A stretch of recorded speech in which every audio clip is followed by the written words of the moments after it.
Selamat malam Bapak dan Ibu pelanggan setia BMW Astra. Selamat malam rekan-rekan media dimanapun berada. Semoga kita semua selalu dalam keadaan sehat selalu dan menjaga protokol kesehatan dimanapun berada. Perkenalkan, saya Dela yang akan menjadi moderator dalam acara webinar pada malam hari ini. Selamat bergabung dalam acara webinar Saling Menjaga BMW Astra. Senang sekali saat ini kurang lebih sudah ada sekitar 1.000 partisipan yang bergabung bersama dalam webinar malam hari ini. Dan telah hadir juga bersama kita Bapak Freddy Hanjaya selaku CEO BMW Astra. Selamat malam Pak Freddy. Dan juga ada narasumber kita. Malam Pak Freddy. Malam Dela. Sehat ya Pak? Sehat, terima kasih. Nah, selain Pak Freddy telah hadir juga di tengah kita narasumber untuk webinar pada malam hari ini. Profesor Djoko Santoso, Ketua Senat Universitas Airlangga, yang akan menyampaikan materi penanganan dini bila terpapar COVID-19. Selamat malam, Prof. Djoko.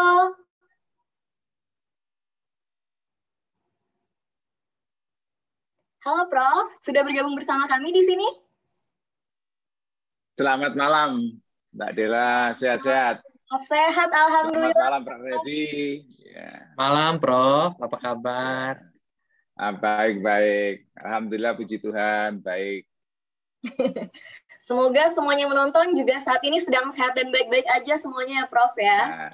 Ya, amin. Nanti kita akan ngobrol-ngobrol lebih lanjut. Nah, saat ini kita akan beralih ke acara selanjutnya. Kita akan sama-sama mendengarkan sambutan yang akan dibawakan oleh CEO BMW Astra. Kepada Bapak Freddy, kami persilakan. Selamat malam dan salam sejahtera untuk kita semua. Pertama-tama izinkan saya untuk mengucapkan puji syukur kehadirat Tuhan yang Maha Kuasa. Atas kasih-Nya kita semua bisa berkumpul bersama-sama untuk menambah ilmu. Mencari informasi yang akurat melalui webinar penanganan dini bila terpapar COVID-19. Terima kasih kepada seluruh pelanggan BMW Astra yang saya cintai, rekan-rekan media, dan juga kepada seluruh peserta webinar dimanapun Anda berada yang telah bersedia meluangkan waktu di malam hari ini. Kondisi pandemi sekarang ini terasa semakin dekat sekali dengan kita. Semakin banyak saudara, teman dekat, dan orang di sekitar kita yang terinfeksi COVID-19. Selain itu, juga begitu banyak informasi yang beredar terkait obat dan cara penanganan yang membuat kita bingung dan belum jelas kebenarannya. Oleh karena itu, sesuai dengan komitmen BMW Astra, sebagai keluarga, kita harus saling menjaga. Maka malam ini kami menghadirkan langsung ahlinya untuk memberikan penjelasan tentang penanganan dini yang bisa kita lakukan bila kita terpapar COVID-19. Supaya kita dapat menghadapinya dengan lebih tenang dan dapat mengambil keputusan yang tepat. Pada kesempatan ini, saya juga ucapkan terima kasih yang sebesar-besarnya kepada Prof. Djoko Santoso yang sudah bersedia meluangkan waktu sebagai narasumber untuk sharing dan berbagi informasi kepada seluruh keluarga besar BMW Astra. Prof. Djoko Santoso adalah ahli spesialis penyakit dalam yang juga merupakan guru besar Fakultas Kedokteran Universitas Airlangga. Beliau juga menjabat sebagai Ketua Badan Kesehatan Majelis Ulama Indonesia Jawa Timur. Dan perlu juga Bapak dan Ibu ketahui bahwa Prof. Djoko juga merupakan customer loyal BMW Astra Surabaya. Jadi, acara ini benar-benar adalah dari customer untuk customer. Dan juga untuk rekan-rekan media, sekali lagi saya ingin katakan bahwa Anda semua juga adalah anggota keluarga BMW Astra. Jadi kali ini kita bukan bertemu dalam acara press conference ya Bapak dan Ibu. Kali ini kita belajar bersama-sama. Semoga melalui webinar ini rekan-rekan media juga mendapatkan ilmu untuk menghadapi COVID-19 baik bagi diri Bapak dan Ibu sendiri ataupun untuk keluarga. Akhir kata, sekali lagi terima kasih saya ucapkan untuk Anda semua. Semoga webinar ini bermanfaat dan jangan sungkan-sungkan jika Bapak dan Ibu ingin mengajukan pertanyaan. Karena Prof. Djoko jarang-jarang ada beserta dengan kita untuk menjawab pertanyaan Bapak dan Ibu sekalian. Stay safe, stay healthy. Terima kasih banyak Pak Freddy. Stay safe and stay healthy untuk kita semua ya, Bapak dan Ibu. Nah, tadi tuh saya jadi salut sekali nih dengan BMW Astra ya, karena acara malam hari ini tuh merupakan sebuah bentuk kepedulian nyata dari BMW Astra. Karena kita semua yang hadir di sini nih, bahwa rekan-rekan media dan juga para Beamers, yaitu para sahabat BMW Astra, kita malam ini akan berdiskusi. Dan juga kita harus tahu nih, gimana sih antisipasinya kalau sampai kita terpapar COVID-19. Jadi untuk meredam kepanikan, kita akan belajar langsung nih dari yang ahlinya, yaitu Profesor Djoko Santoso. Baiklah, sebelum kita masuk ke materi utama, perkenankan saya memperkenalkan narasumber kita pada malam hari ini, yaitu Profesor Djoko Santoso, Dr. SPPD KGH PhD Finasim. Beliau merupakan alumni FKUGM, spesialis penyakit dalam FK Universitas Airlangga, konsultan ginjal hipertensi FK Universitas Airlangga, dan memperoleh gelar PhD dari Juntendo University, Tokyo, Jepang. Beliau pernah menjabat sebagai Kepala Puskesmas Sambelia, Keruap, dan Aikmel di Lombok Timur, Nusa Tenggara Barat, dan meraih penghargaan sebagai dokter teladan.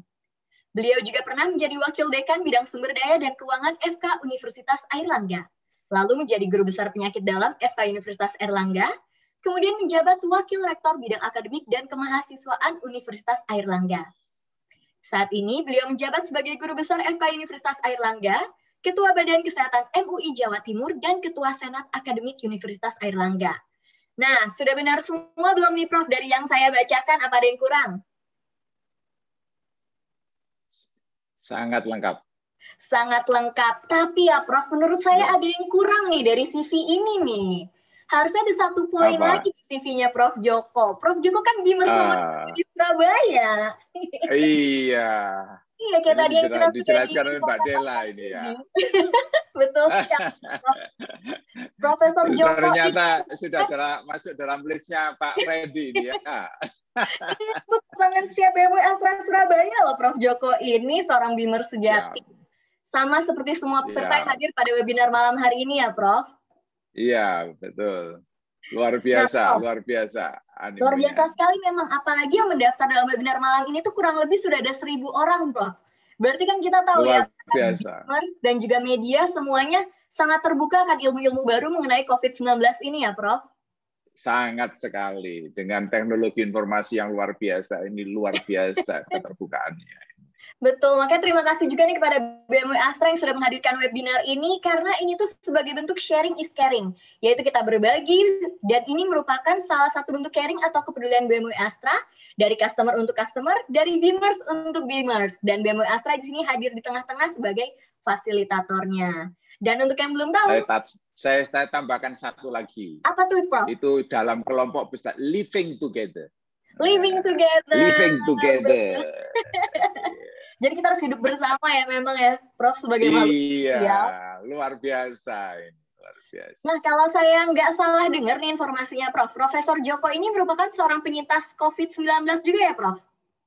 Iya, Januari pada 6 bulan yang lalu. 6 bulan yang lalu. Nah, tuh Bapak dan Ibu, berarti sudah pasti dong Profesor Djoko ini sudah sangat berpengalaman dalam menangani COVID-19, baik untuk dirinya Profesor sendiri maupun untuk orang lain.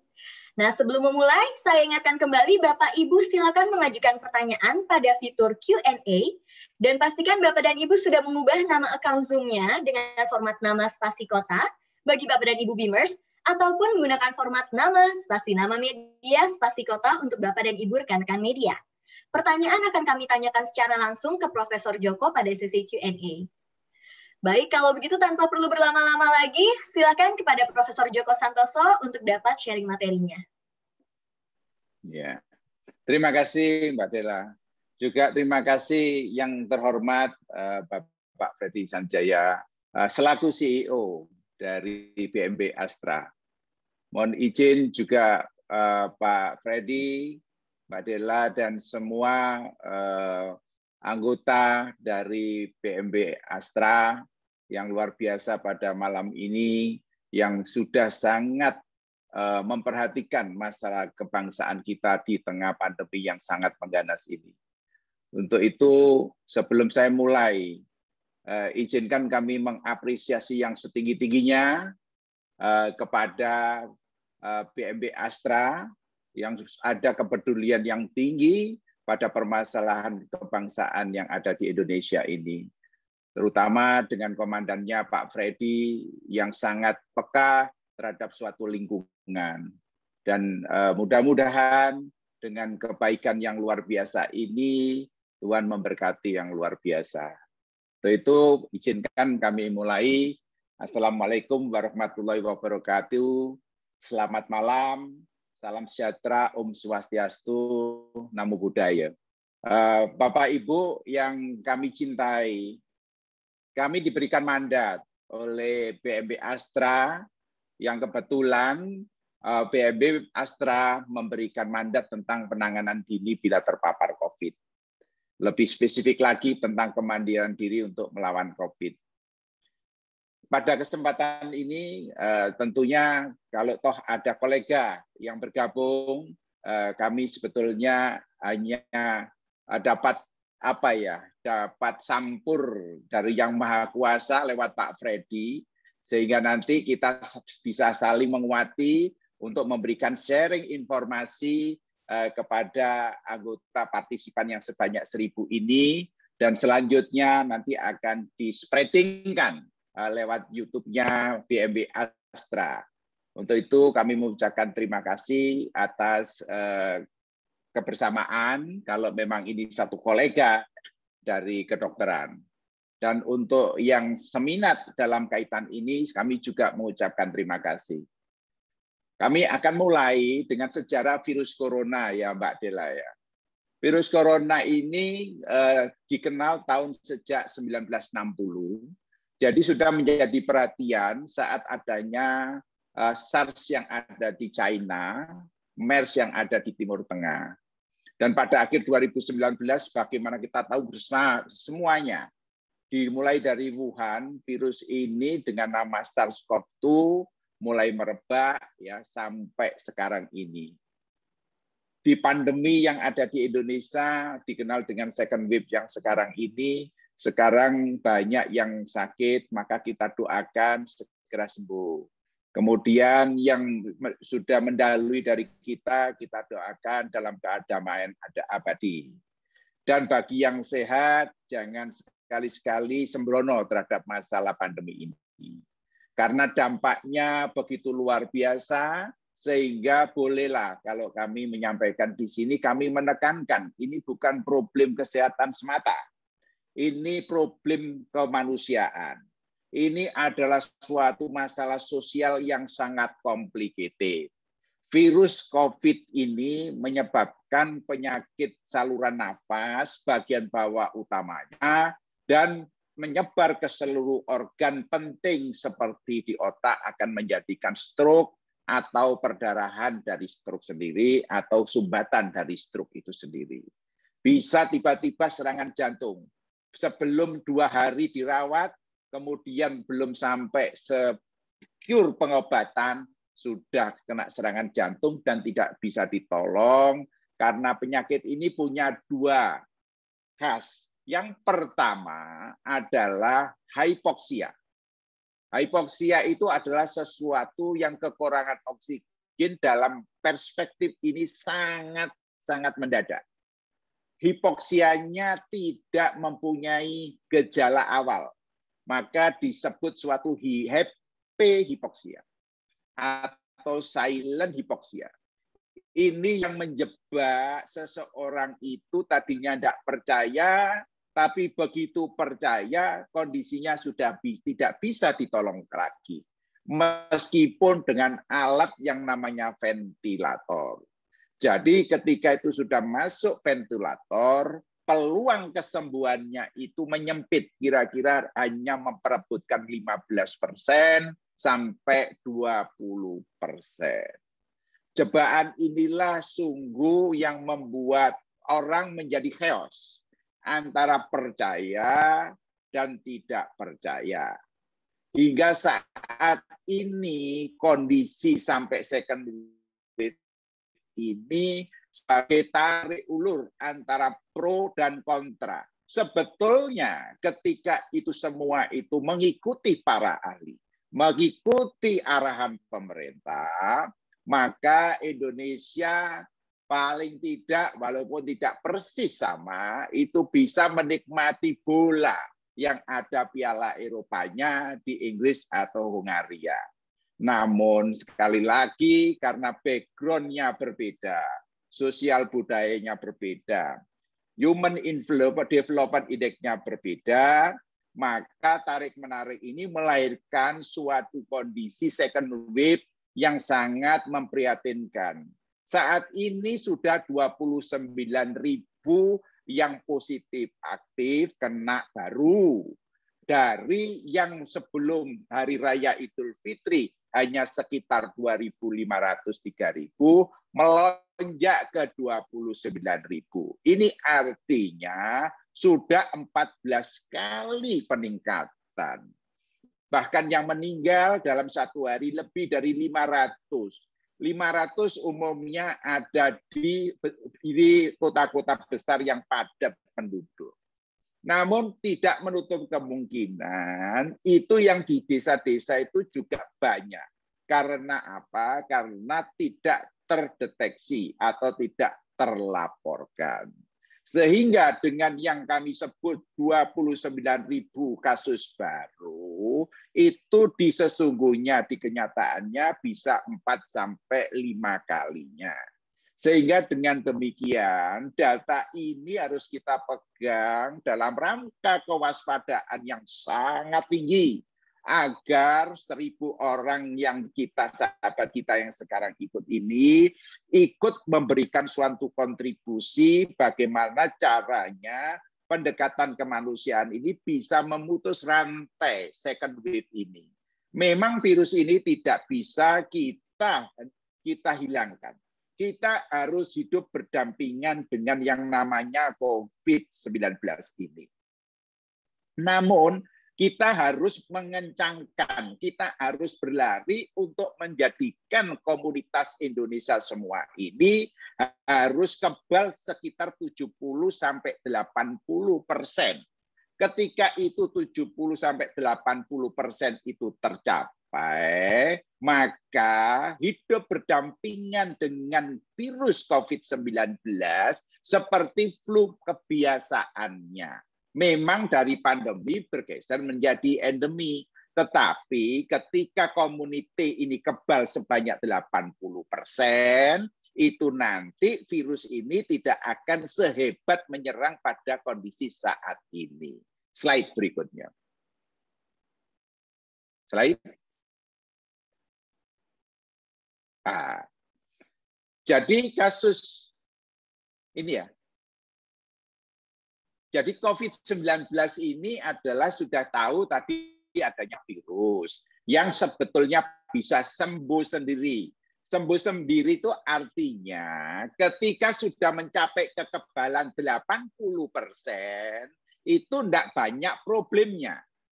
Tetapi karena virus ini dilahirkan yang Maha Kuasa ini baru di Maret 2019 di Indonesia, di Desember di Wuhan, maka usia-usia yang dewasa sampai usia tua itu kelabaan menghadapi virus yang sangat pandai. Virus ini mempunyai sifat, satu, bisa mengecoh hebat pertahanan tubuh ketika terkena.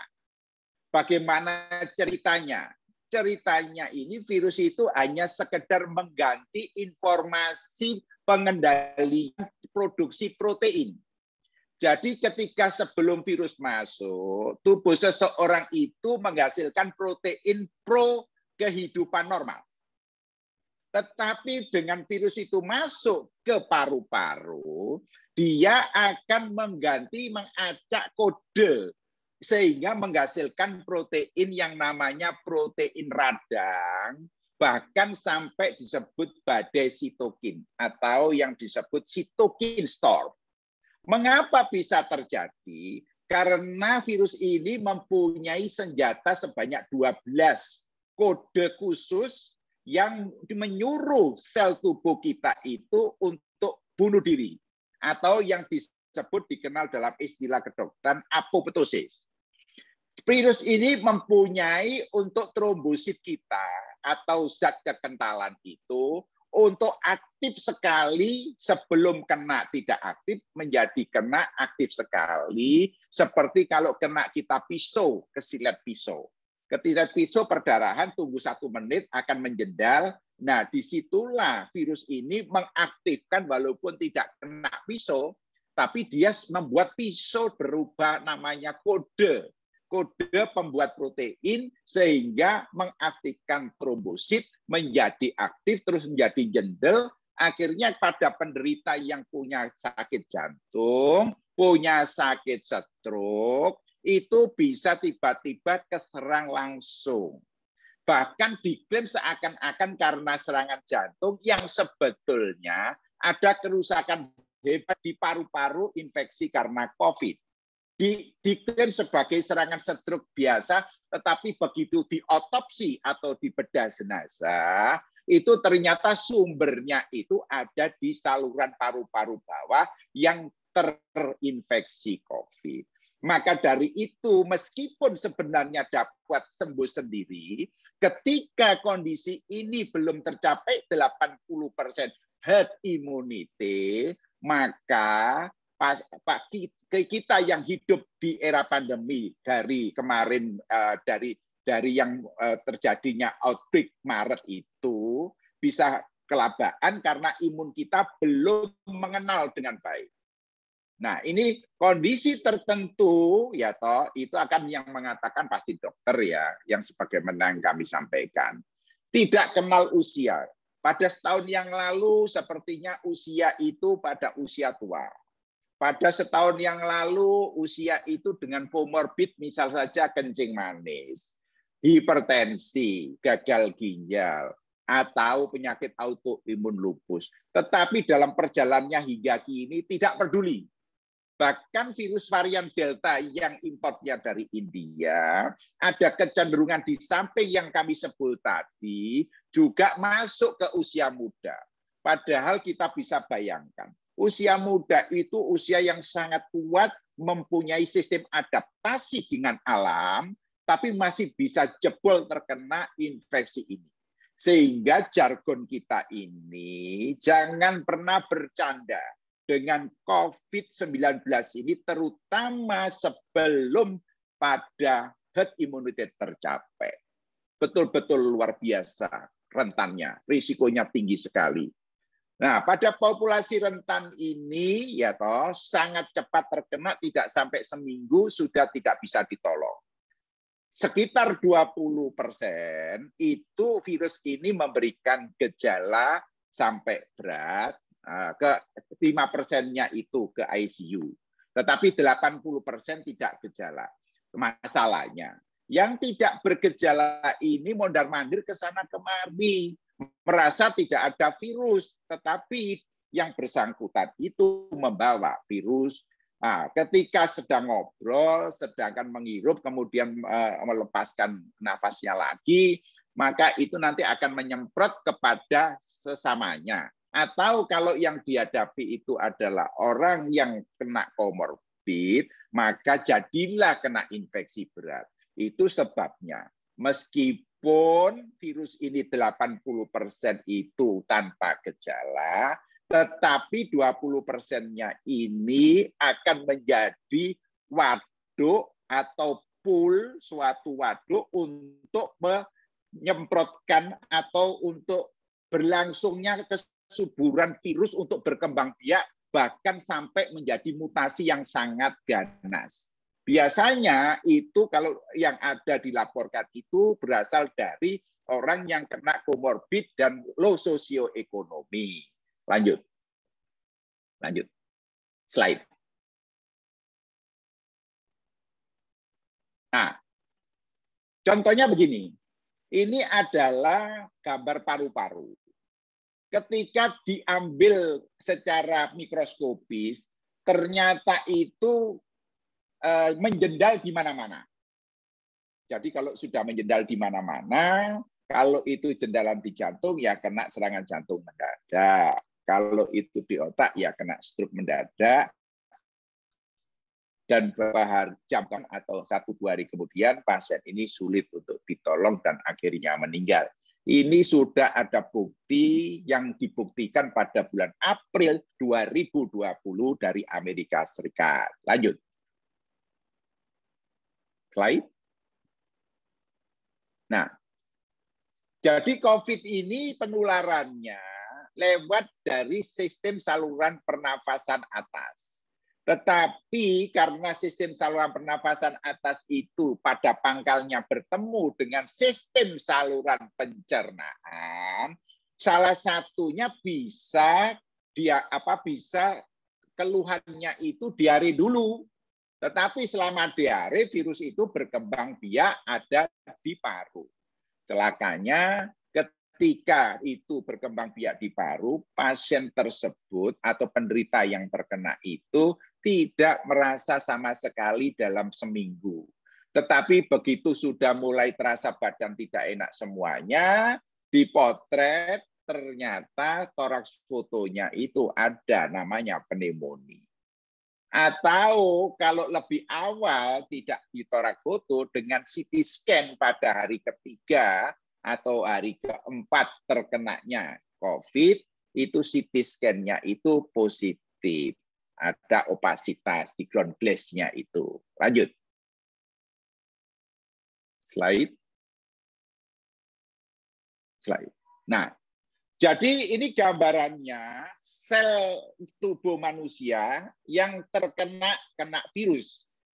Jadi yang terkena virus ini itu yang kayak bola yang ada bertanduk-tanduk itu ada reseptornya. Reseptornya yaitu reseptor angiotensin 2. Nah, dengan reseptor itu masuk landasan terus masuk ke dalam sel tubuh.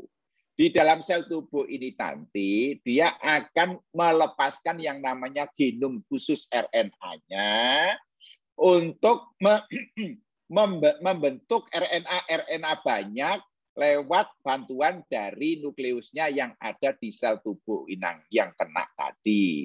Sedangkan support-support lainnya itu ada yang namanya ribosom yang membuat suatu kelengkapan virus sehingga ketika itu siap akan dilepas kembali. Jadi intinya ketika virus itu masuk ke sel, maka sel ini nanti akan didatangi oleh polisi tubuh. Polisi tubuh, kalau polisi tubuhnya itu sangat kuat untuk menghancurkan virus, maka dia akan gugur, artinya itu abortus sebelum perjalanan menyerang dari ke inangnya. Tetapi permasalahannya, karena ini adalah hal baru, dan virus ini mempunyai kelicikan dalam berstrategi menyerang, maka ternyata banyak yang kedodoran sel imun manusia itu sendiri. Terbukti bisa membuat pandemi. Berarti ada 200 negara dunia terkena. Sehingga suka dan tidak suka dengan adanya apa saja statement itu, maka virus ini telah membuktikan berapa juta yang terkena di dunia ini. Di Indonesia sudah mencapai 2 juta lebih, meninggal sekitar 60.000 lebih. Yang sekarang ini beritanya 500 sekian lebih yang meninggal. Lanjut. Slide berikutnya. Organ apa saja yang terkena? Jadi virus ini akan menyebabkan sel tubuh ini aktif, sel tentara tubuh aktif. Karena adanya suatu ketidakkompakan untuk melawan virus dalam sistem imunnya, dalam sistem pertahanan tubuhnya, maka tubuh itu seperti polisinya seperti gila. Jadi tentaranya kalau perang tidak diganti selama 3-6 bulan, maka dia frustasi. Nah, virus ini membuat frustasi tentara tubuh yang terkena itu, akhirnya mengeluarkan senjata. Jadi sekitarnya dibedili semua, ditembaki semuanya. Nah, cara menembak itu, virus itu titip pesan untuk membuat senjata yang namanya sitokin. Nah, sitokin itu sitokin storm, Begitu ada, tetapi yang terkena adalah sel-sel tubuhnya sendiri, bukan virusnya. Itulah yang disebut badai sitokin. Nah, organ yang terkena umumnya adalah organ-organ penting, adalah di samping paru dan jantung, juga otak, juga ginjal, juga liver, juga saluran pencernaan, kulit juga kena, dan yang terpenting juga sistem organ cair, yaitu yang namanya trombosit, yaitu yang namanya sistem penjendalan. Sehingga ada dua besar yang sangat menakutkan karena merenggut kematian inang itu adalah hypoksia yang silent, sehingga saturasinya dari 95 dalam 5 hari jeglek menjadi 50, menjadi 40, maka organ seluruh tubuh akan gagal dan tidak bisa tertolong lagi. Lanjut. Nah, gejala ringan. Ini gejala ringan itu mudah seperti flu atau yang disebut flu-like syndrome. Artinya itu suatu kumpulan gejala yang terkait dengan flu.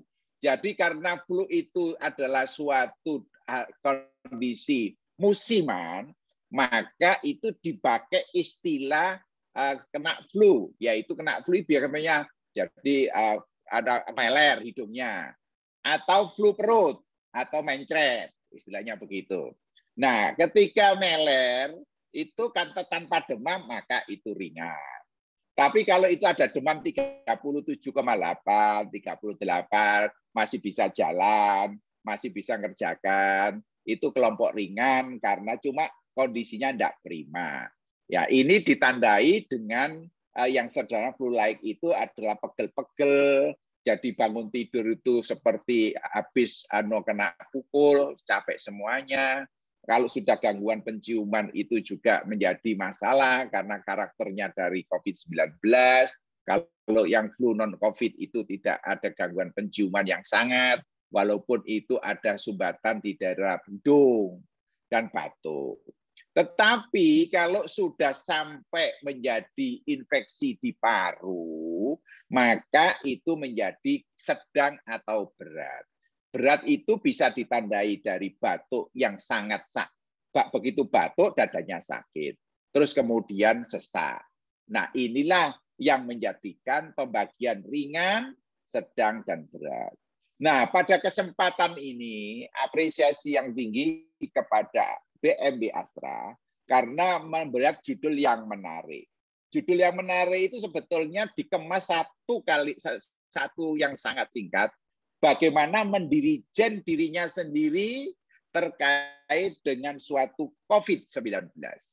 Nah, ketika ini tadi itu bisa terinternalisasi pada Bapak Ibu semuanya, maka Bapak Ibu semuanya akan bisa mendirijen dirinya sendiri, mengidentifikasi, mengenal, melokalisir permasalahannya.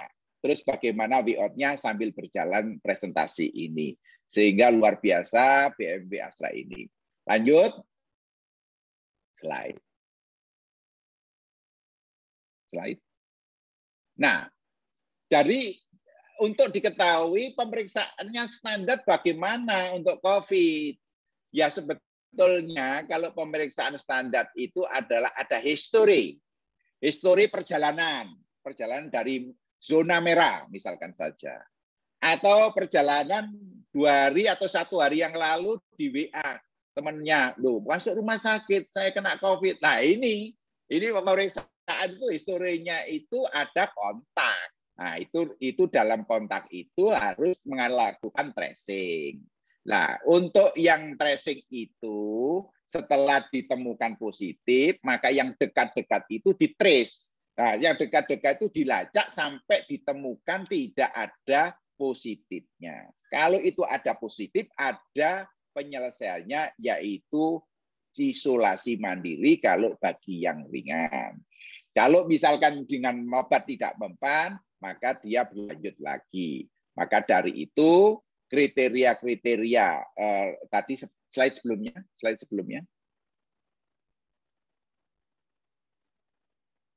Slide sebelumnya. Nah, pemeriksaan-pemeriksaan tadi itu adalah yang disebut history.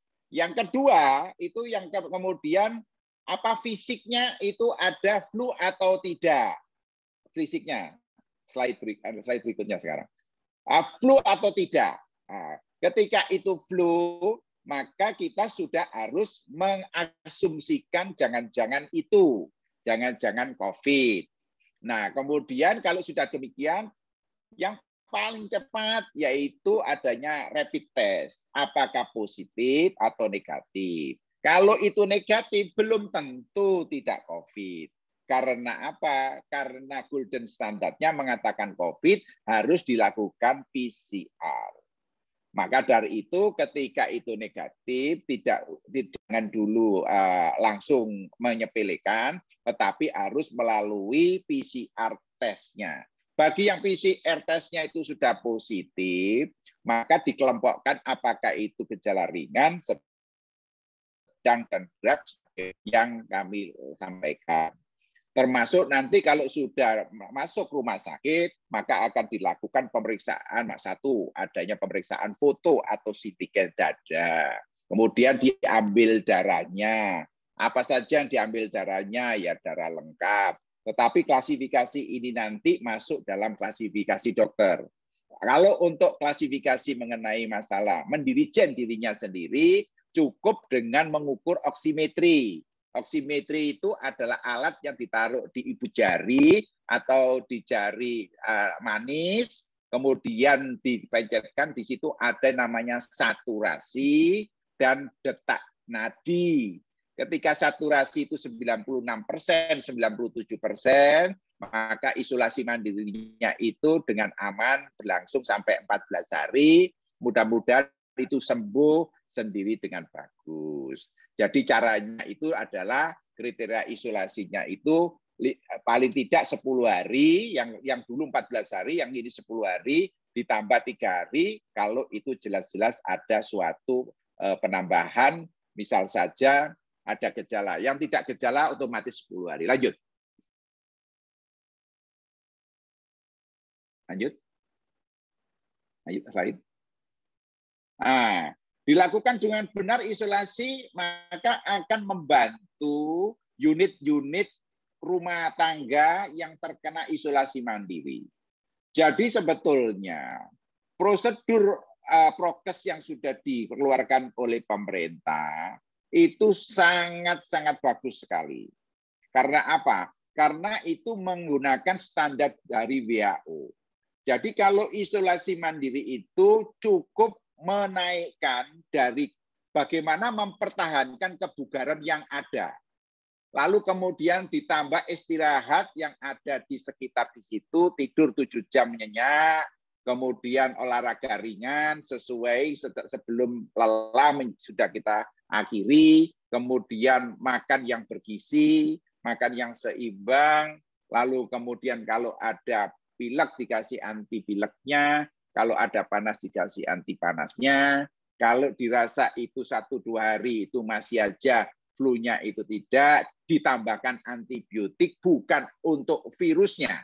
Sekali lagi, antibiotiknya itu bukan untuk virusnya, tetapi antibiotik itu untuk kuman-kuman yang ada di saluran pernafasan yang bisa mengontrol kondisi sehingga sistem tentara tubuh hanya fokus untuk virus COVID-nya, tidak dikacaukan dengan secondary infeksi.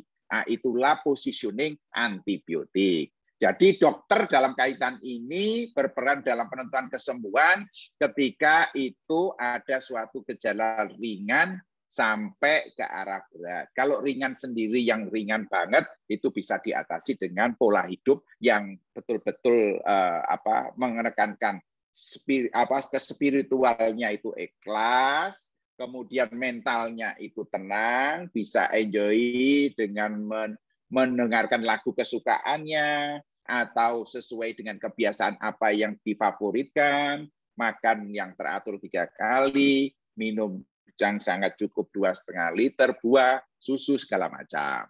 Nah, untuk bagaimana cara melawan COVID? Melawan COVID-nya itu 5M, memakai masker. Saya rasa ini Bapak Ibu semua sudah. Jadi protokol ini sangat-sangat bagus sekali. Lanjut aja ini. Lanjut. 5M-nya sudah saya rasa. Lanjut. Slide. Nah, saya katakan tadi apa yang harus dilakukan bila terpapar. Ini adalah gambar alat oximetry. Oximetry ini menunjukkan kadar oksigennya. Nah, ketika oksigennya rendah, maka ini sudah masuk ke dalam silent hypoxia dan ini sudah dalam kondisi yang terlambat. Maka dari itu supaya tidak terlambat, pantauan oximetry itu sehari bisa sampai 6-8 kali dan cara mengukurnya jangan 3 detik. Kalau bisa 1 menit sambil diperhatikan dominan mana 90 sekian itu yang paling banyak angka berapa yang semacam itu. Lanjut. Slide berikutnya.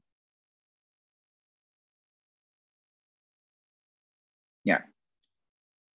Selain protokol kesehatan, itu kita diwajibkan untuk mengegulkan atau menyukseskan vaksinasi. Vaksinasi adalah harga mutlak yang tidak bisa tidak.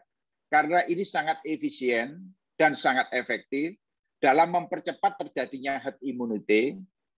Gebrakan Bapak Presiden 1 juta, itu sungguh kita harus apresiasi. Kalau perlu sehari bisa 2 juta.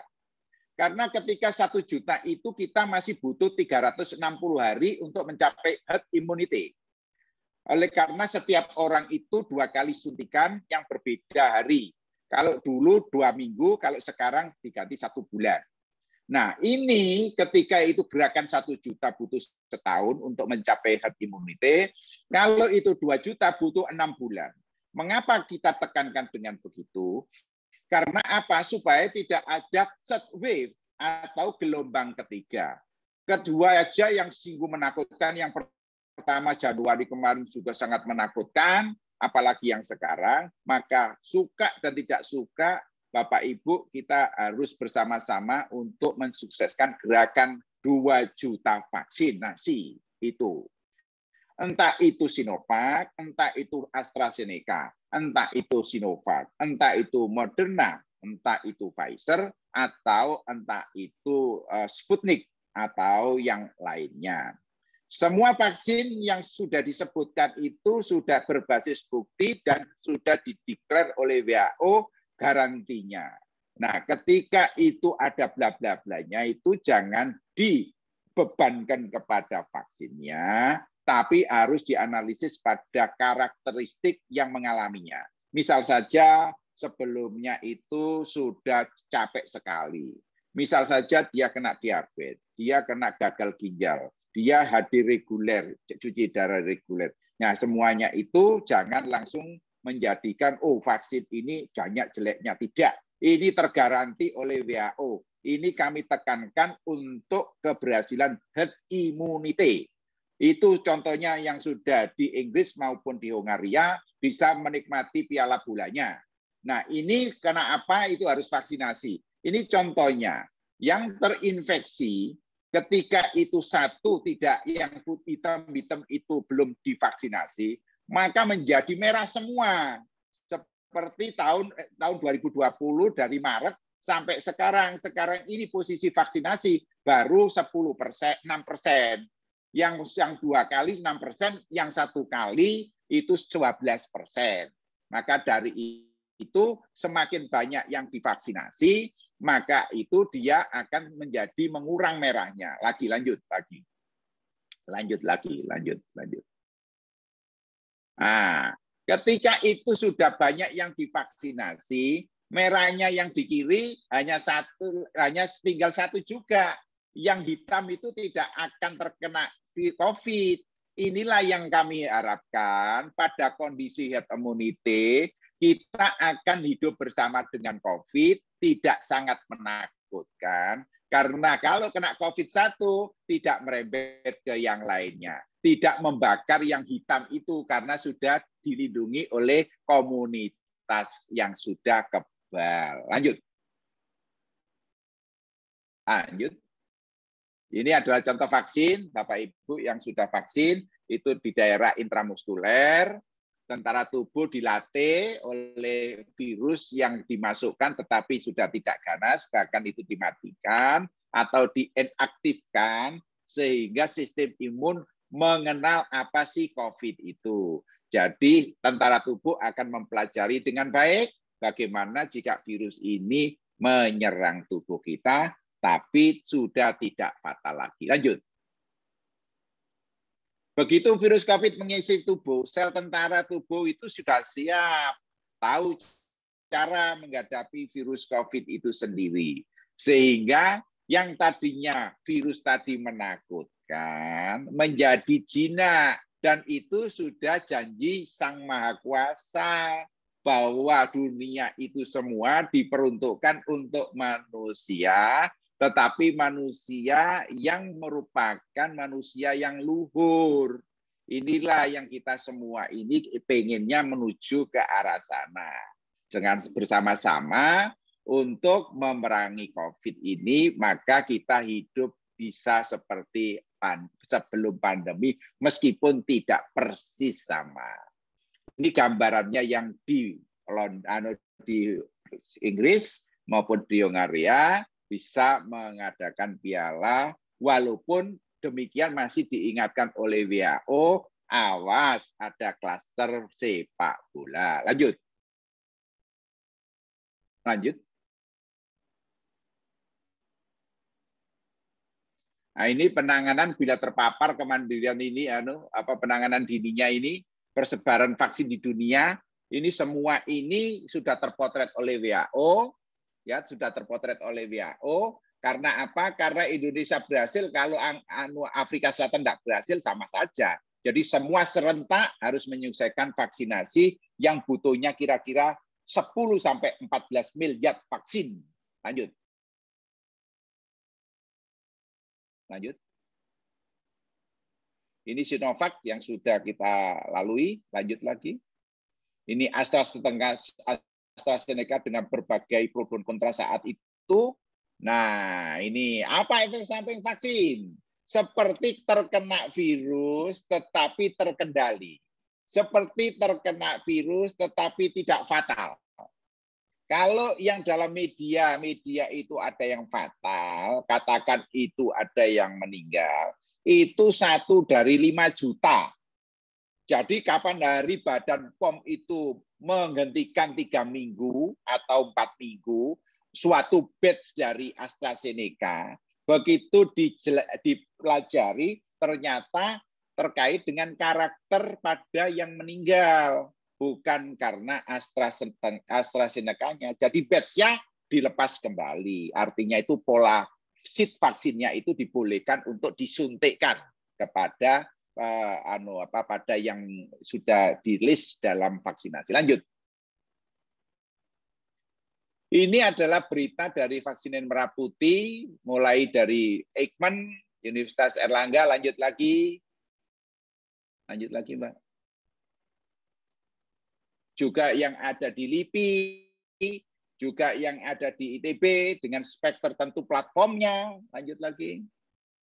Dari Gajah Mada, dari Universitas Indonesia, dan kita doakan semua ini nanti berhasil dan didaftarkan di WHO yang memberikan kontribusi nama negara kita dalam percaturan perang melawan COVID, sehingga Indonesia dignity-nya akan semakin tinggi. Saya rasa hanya ini yang bisa saya sampaikan. Mohon maaf apabila ada kata yang kurang berkenan. Dan kami mengucapkan terima kasih pada PMB Astra yang sungguh luar biasa memberikan suatu kontribusi kepada negara di tengah pandemi yang sangat mencekam sekarang ini. Tapi mudah-mudahan Tuhan memberkatinya. Terima kasih. Sudah, Mbak Dela? Terima kasih banyak ya Prof. Joko tadi atas pemaparannya. Sekarang saya yakin ini semua peserta saat ini juga udah makin ngerti nih Prof. Kalau misalkan mereka tiba-tiba kehilangan indera penciuman atau tiba-tiba demam harus gimana, yang pasti nggak boleh jalan-jalan dulu gitu ya Prof ya? Iya. Nah, Prof, ini kan Itu pertanyaan harus sudah begitu. sangat banyak sekali nih yang masuk ya, Prof. Silakan. Ini sudah ada beberapa pertanyaan yang dikurasi oleh panitia. Saya bacakan ya, Prof, pertanyaan yang pertama. Oke. Ini pertanyaan pertama dari Bapak Rahmat dari Cinta Mobil Tangerang Selatan. Prof Joko, saya mau tanya, apakah benar obat ivermectin bisa mengobati COVID dan apa efek sampingnya jika obat itu disalahgunakan? Nah, ini juga lagi hype banget kayaknya ya, Prof. Obat yang terkenal sebagai obat apa sih? Sebelumnya saya dengar itu obat cacing atau obat buat hewan sebelumnya gitu katanya, Prof. Ya. Jadi, sebelum kami menjawab, Mbak Dela, ya, di dalam profesi kedokteran itu ada minimal 6 kompetensi yang harus dikuasai oleh setiap dokter. Sebagai pertanggung jawab Sumpah Hippocrates. Satu, menjadi good services, kompetensi pertama. Kompetensi kedua, harus menguasai ilmu medis dengan bagus dan selalu update. Jadi ilmu kedokterannya harus selalu update dan dikuasai dengan baik. Berarti harus mempunyai basic science di bidang kedokterannya yang kuat. Yang ketiga, supaya kompetensi ini bisa menggaranti Sumpah Hippocratesnya, ya, itu harus berbasis bukti, evidence based, sekali lagi evidence based. Jadi suatu runtutan dari cara berpikir secara saintis itu harus melekat pada setiap dokternya ini. Yaitu itu berbasis bukti. Yang keempat, itu harus mampu berkomunikasi baik verbal maupun nonverbal. Baik populer maupun yang spesifik. Yang spesifik itu komunikasinya dalam bentuk tulisan artikel penelitiannya, atau review artikelnya, atau meta-analisisnya. Itu suatu komunikasi. Salah satunya komunikasi populer yang diadakan oleh BMB Astra ini bentuknya begini. Sehingga ucapan-ucapan seorang dokter diharapkan harus santun, tidak membuat bingung, tidak membuat chaos. Itu adalah dituntut untuk komunikasi yang berkualitas. Yang kelima, itu harus profesionalisme. Profesionalisme itu ditekankan, itu menaik masalah etika kedokteran. Dalam etika kedokteran, ketika dokter itu menerima pasien atau pasien datang minta tolong, harus ditolong. Ketika menolong, tidak boleh mengurangi kesehatannya. Artinya kalau tadinya sakitnya panasnya itu 1 hari, tadinya bisa jalan, jangan pulang tidak jalan. Kalau bisa pulang itu sudah tidak bermasalah. Nah, itu intinya begitu. Harus tidak boleh mengurangi kekayaan kesehatan. Kemudian yang ketiga, itu harus otoritenya itu dipatuhi, terutama pada pasien dan keluarganya. Otorite itu begini, jadi ketika ada 3 choice, ini obat A kelebihannya dan kelemahannya, ini obat B kelebihan dan kelemahannya, ini obat C kelebihan dan kelemahannya. Silakan pilih setelah sudah mengerti semuanya. Ketika memilih 1 di antara 3 itu sudah menjadi tanggung jawab yang memilih. Kita hanya memberikan keterangan yang jelas sampai mengerti sehingga nanti kalau ada apa-apa itu tidak dikomplain. Contoh termasuk operasi, entah tidak miliknya, entah itu bla bla bla. Tapi khusus untuk vaksinasi. Ini hak komunitas harus diutamakan dari hak personality. Jadi, walaupun dia itu mempunyai hak, saya tidak mau divaksinasi. Loh, tapi itu melanggar hak komunitas, hak keamanan komunitas. Boleh tidak divaksinasi, tapi harus dideklar oleh dokter. Jadi, misalkan ada gula yang tinggi 500, oh tidak boleh, kita tidak boleh, tidak paksa. Tetapi kalau semua it's okay hanya karena suatu keyakinan, harus suatu ya apa, harus nomor 2 itu. Nomor 1 hak keamanan komunitas. Ini khusus vaksinasi. Nah, sekarang kembali lagi kepada otorite. Nah, otorite itu ada 3, otorite pada pasien, otorite kepada dokternya, otorite kepada rumah sakitnya. Nah, ini yang tadi saya terangkan pada pasiennya. Nah, kalau kepada dokternya itu menyesuaikan. Artinya kita harus sadar bahwa yang sakit itu harus betul-betul kita dahulukan. Walaupun dengan berbagai macam pilihan silahkan, tetapi sudah diingatkan. Dan yang keempat, justice. Justice itu berkeadilan. Berkeadilan itu ketika dikasihkan itu obat A pada seseorang, dan dokternya itu sakit seperti itu nantinya, mudah-mudahan tidak ya, mudah-mudahan tidak. Itu harus pakai obat A, tidak boleh pakai obat B. Berarti itu menjadikan nggak konsisten dong. Pada pasien dikasih obat A, kamu sakit dikasih obat B. Nggak boleh yang begitu itu. Artinya itu harus betul-betul menjunjung tinggi keluhurannya. Ya, 4 hal itu. Sehingga profesionalisme tadi itu harus mengikatkan kepada etika kedokteran dan memperhatikan regulasi. Regulasi internasional, regulasi nasional, regulasi lokal. Itu semua harus dipatuhi. Dan yang ketiga dari profesionalisme yang ditekankan selain etik dan regulasi adalah teamwork. Teamwork. Jadi harus bisa bekerja sama. Dan yang terakhir adalah holistic thinking. Holistic thinking itu artinya memperhatikan efisiensi dan efektivitas. Ini harus diperhatikan. Ketika efisien efektivitas tidak ada, maka kita harus beralih kepada alternatif yang efektif dan efisien. Nah, kembali kepada ivermectin. Dengan segala hormat, saya tidak bisa menjawab dengan lugas, tetapi kami tidak menggunakannya. Ivermectin. Begitu ya? Siap, kalau gitu. Berarti semoga tadi menjawab juga ya pertanyaan dari Pak Rahmat dari Cinta Mobil Tangerang Selatan. Jadi kalau yang tadi saya tangkap nih, Prof, dengan kondisi masing-masing pasien ya, Prof. Putus. Oh, maaf. Putus. Jadi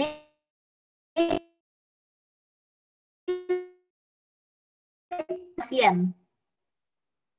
Diulang, Mbak. Sudah jelas belum? Diulang, putus-putus, diulang. Oke, jadi kalau dari yang saya tangkap tadi, Prof, dokter itu sebenarnya akan memberikan opsi obat-obatan sesuai dengan kondisi pasien, dan kemudian pasien dipersilakan untuk memilih, dan sehabis itu ya memang yang penting dokternya sudah menginformasikan efektivitas masing-masing obat tersebut. Gitu ya, Prof? Ya, betul gitu. Iyalah. Kurang lebih. Oke. Kita beralih ke pertanyaan kedua ya, Prof. Ini pertanyaan dari Indra Fadian. Tidak dapat divaksin COVID-19 ataukah bisa divaksin? Dan vaksin apakah yang bisa dipakai untuk seseorang punya penyakit gondok? Mohon infonya. Nah. Ya. Jadi pada prinsipnya, kalau itu kondisinya itu sakit akut tidak boleh divaksin. Kalau itu sakitnya kronis, itu harus dipandu oleh dokter, ya. Dan dokter itu akan menjelaskan A sampai Z. Misalkan itu diserahkan saya untuk itu. Apa divaksin? Gagal ginjal terminal boleh divaksin. Asal tidak ada keluhan akut. Mengapa saya tekankan itu boleh divaksin? Karena ketika terkena itu masih jauh lebih baik dibanding tidak divaksin. Itu kuncinya di situ. Jadi cara membandingkannya itu yang seimbang. Jangan membandingkannya yang sehat dibanding yang sakit ginjal, yang cuci darah. Enggak, yang cuci darah sama cuci darah, yang satu tidak divaksin, yang satu divaksin. Nah, itu nanti kalau terkena COVID, itu jauh lebih jelek pada yang tidak divaksin. Dengan demikian, itu harus divaksin. Nah, untuk vaksinnya itu yang menentukan adalah dokter yang dipercaya, gitu loh. Bukan absolutnya tidak boleh divaksin. Itu yang pertama. Kemudian yang kedua, mengenai gondok tidak boleh divaksin. Boleh saja, asal kalau gondoknya itu terkait dengan autoimun. Misalkan terkait dengan adanya lupus, katakan. Sepanjang lupus itu tidak aktif, sepanjang itu lupus tidak aktif dan dikontrol dengan bagus periode post vaksinasinya, itu mengapa tidak divaksin? Karena tubuhnya itu harus dikenalkan. Sekalipun menggunakan yang namanya obat anti cangkok atau obat anti cangkok itu misalkan metil mecobenolat, imunosupresan, jadi menekan imun. Jadi kita harus lihat angka limfositnya. Jadi di dalam istilah kedokteran itu kalau kita pemeriksaan darah lengkap, ada yang namanya leukosit. Leukosit jumlahnya 8.000. Dari 8.000 itu ada 5 hal. Berapa persen limfosit, berapa persen neutrofil, berapa persen monosit, berapa persen eosinofil, berapa persen basofil. Yang dilihat utama adalah limfositnya. Ketika limfosit itu masih berkisar 20% di atas, atau di atas 20%, maka dia bisa di-training dengan vaksin. Bisa di-training dengan virus yang dilemahkan itu untuk dimasukkan. Tetapi kalau limfosit count-nya itu 3%, 5%, jangan dulu. Tunggu sampai 20%. Bagaimana caranya? Ya, dengan cara menjaga kebugaran, dengan cara menyehatkan dulu apa saja yang memperparah itu, sehingga limfositnya ngedrop dari 20% menjadi 4%. Rasanya begitu ya untuk pertanyaan Pak Indra. Pak Indra atau Mbak Indra ini? Kayaknya Pak Indra ya, Indra Fadlianto.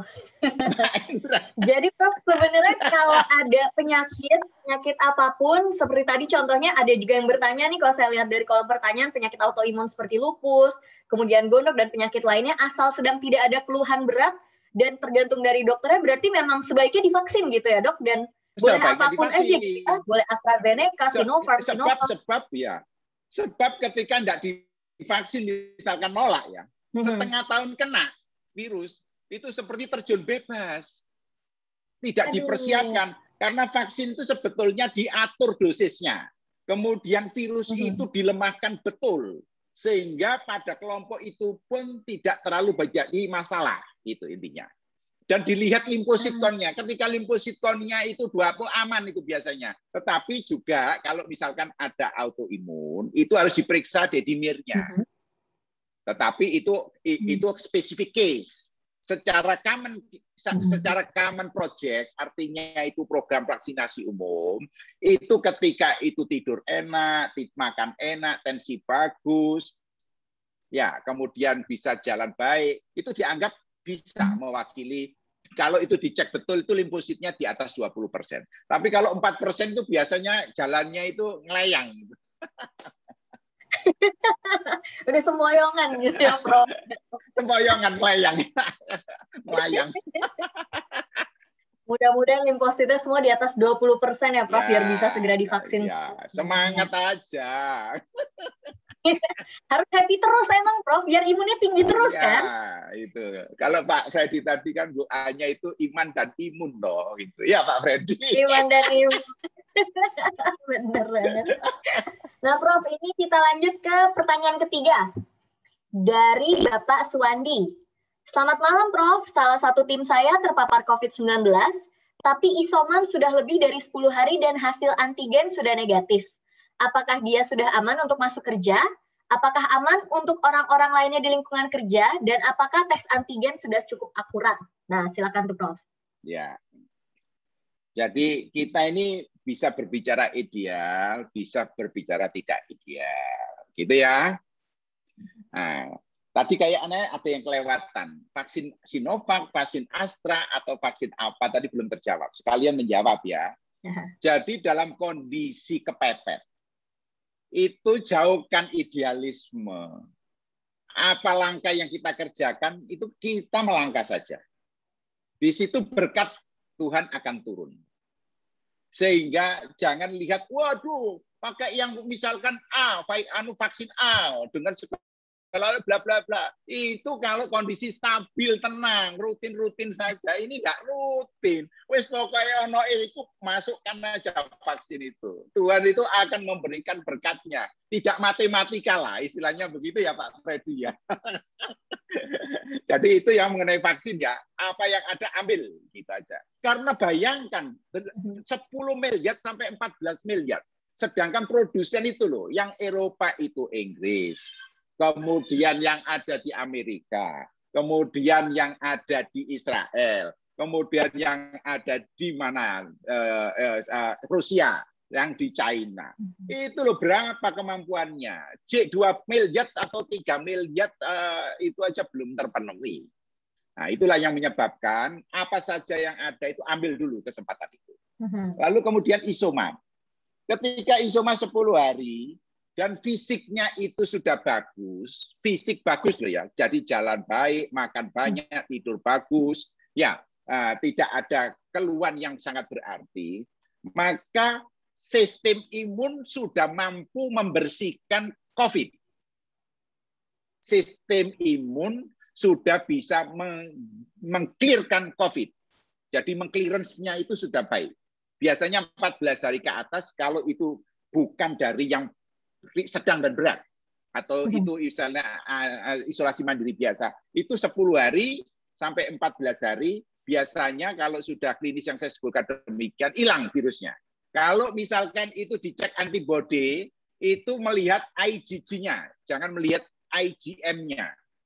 Jadi IgM-nya itu kalau itu tinggi berarti masih serangan akut.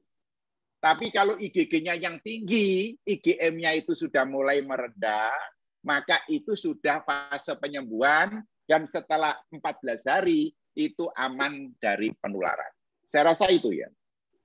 Oke, tapi Prof, saya sempat dengar juga nih ada artikel, ada orang yang hasil swab antigennya itu masih positif, tapi ternyata dia sudah di state kalau dia tuh sudah boleh kembali kerja. Itu sebenarnya benar boleh nggak sih itu, Prof? Nah, itu yang dinamakan apa namanya itu. Jadi kalau sudah di atas 14 hari, ya toh, masih saja itu positif, bahkan sampai 6 kali, sampai 7 kali. Tetapi itu di luar sel. Itu di luar sel. Kalau sudah di luar sel, itu virus itu dianggap tidak ada. Karena virus itu baru bisa hidup itu di dalam sel. Kuncinya itu di situ. Kayak itu di luar sel, walaupun nongkrong di situ, itu sudah didepak oleh sistem imunnya. Dan tidak akan membuat masalah. Jadi intinya, itu sampai 7 kali saya punya. Ya ampun. Lumayan juga dicolok terus tuh 7 kali berarti ya, Prof? Ya karena ini kan saya bisa menjawab ini karena experience toh. Kalau misalkan dulu sudah tahu ya nggak usah 7 kali toh, kasihan kan? Nah, karena kan ini kan semua baru pengalaman ini. Jadi dianalisis, dibaca gitu. Ya. Ya ilmu baru setiap hari ya, Prof. Nah, harus update seorang dokter yang harus mempertanggungjawabkan sumpah Hipokratesnya. Nah, berikutnya nih Prof, ada pertanyaan dari Bapak Ekawan Raharja dari medcom.id Jakarta. Halo Prof Joko dan Pak Freddy, saya ingin bertanya dari sisi medis. Kenapa saat di dalam mobil menggunakan masker selama mengemudi atau penumpang di mobil? Bagaimana tinjauan atau riset medisnya? Oh, ini kayaknya menanyakan, kenapa sih kalau kita lagi nyetir di dalam mobil tetap harus menggunakan masker gitu? Ini untuk siapa ini? Ini dia halonya sih ke Prof Joko dan Pak Freddy, tapi kayak pertanyaannya ditujukannya ke Prof Joko dong.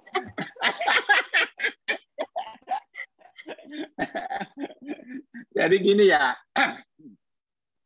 virus itu ukurannya itu sampai ke arah mikron ya. Jadi istilahnya prokes itu terus jangan diklaim segalanya loh ya. Jangan sebagai segalanya.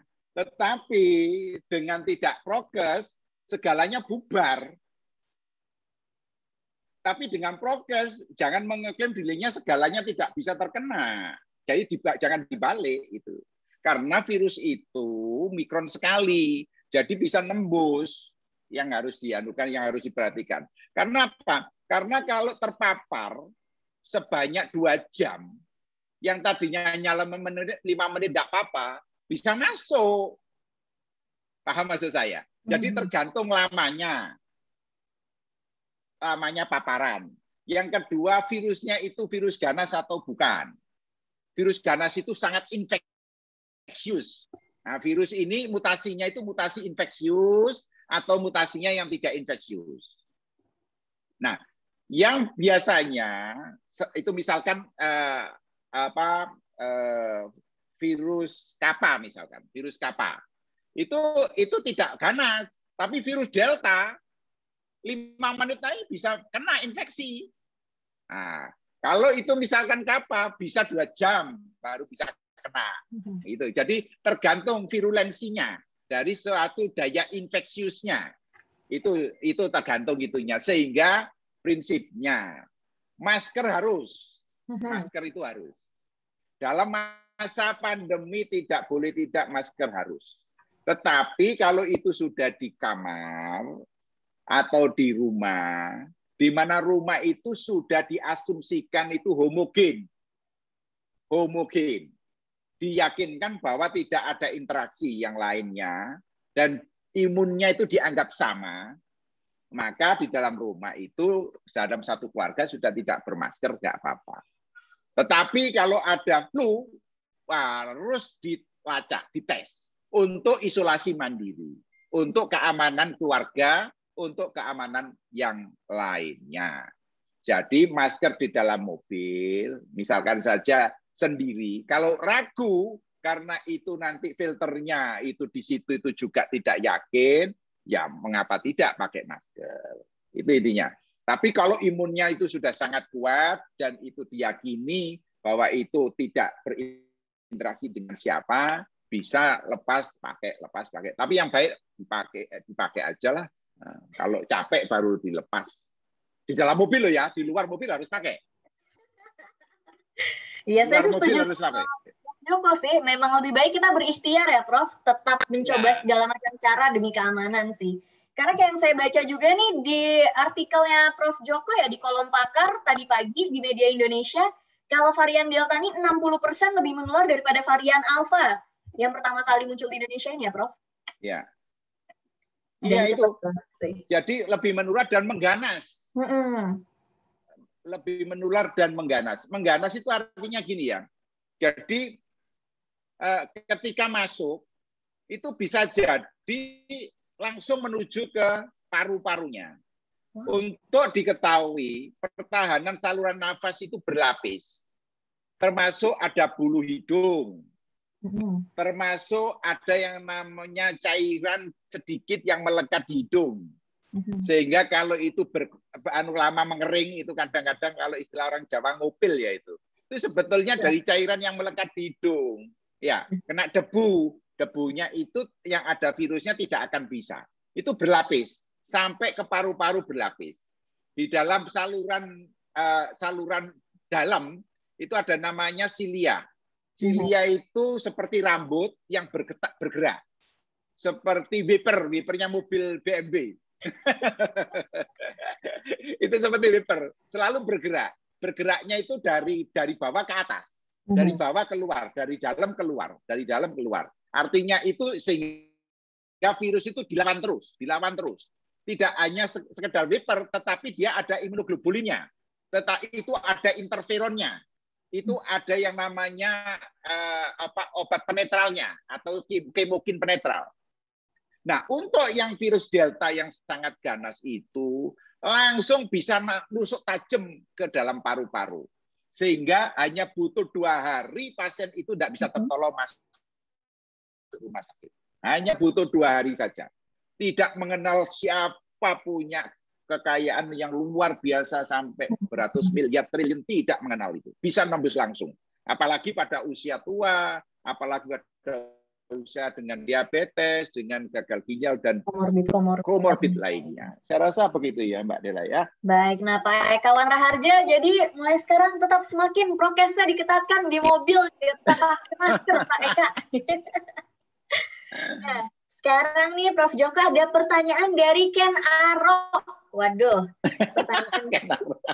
Saya jadi ingat pelajaran sejarah zaman SD ini Ken Arok Ken Dede. Iya, Ken Arok ini. Nah, ini Prof mau tanya, apakah antibodi yang terbentuk dari penyintas COVID-19 itu sama dengan antibodi yang terbentuk oleh vaksin? Dan apakah antibodi vaksin akan menurun juga dalam beberapa bulan? Oh iya. Jadi ini di dalam tubuh kita itu ada 2 sistem yang hebat. Sistem yang pertama itu yang didapat, dan yang kedua itu sistem yang dari adaptif, ya ta? Dan sistem yang dari sononya sudah ada, atau sejak kecil sampai kita meninggal itu melekat. Ya. Jadi native system dan adaptive system. Nah, native system. Nah, ini pertama kalau virus itu masuk tubuh, itu langsung disergap sama polisi tubuh. Nah, begitu polisi tubuhnya kuat, pasti virus tidak akan bisa apa-apa. Nah, tapi ketika pukulannya itu tidak sekali pukul mematikan, untuk virus COVID ini ibaratnya ilustrasinya sekali pukul harus mematikan. Nah, ada polisi pada usia tertentu tidak sekali pukul mematikan. Jadi harus 3 kali pukul. Kalau 3 kali pukul, maka akan ada infeksi, akan terkena infeksi. Tetapi polisi yang tadi 3 kali pukul tadi tidak bisa sekali pukul mematikan, itu ada bantuan lagi yang namanya adaptive system. Nah, adaptive system ini juga bagian tentara tubuh, tetapi kelompoknya itu adalah yang namanya CD4. CD4. Yang tadi CD8, CD8. Nah, bekerja sama. Tadi sekali pukul mematikan, tapi karena 3 kali pukul tidak bisa mematikan, butuh bantuan sehingga 2 hal ini klop. Dengan 2 hal klop ini, maka virus mati. Tetapi ada yang ketiga, sudah 2 ini nggak bisa mematikan. Lah, ini kegagalan sistem. Sehingga terjadilah dia harus dipaksa masuk rumah sakit dan tolong dengan cara-cara manuver khusus dari sistem kedokteran. Sehingga dengan demikian, Prof, suaranya termute, terpencet mute, suaranya hilang. Sudah. Sehingga kembali kepada antibodi. Jadi, pada sistem yang adaptif, itu antibodinya itu spesifik.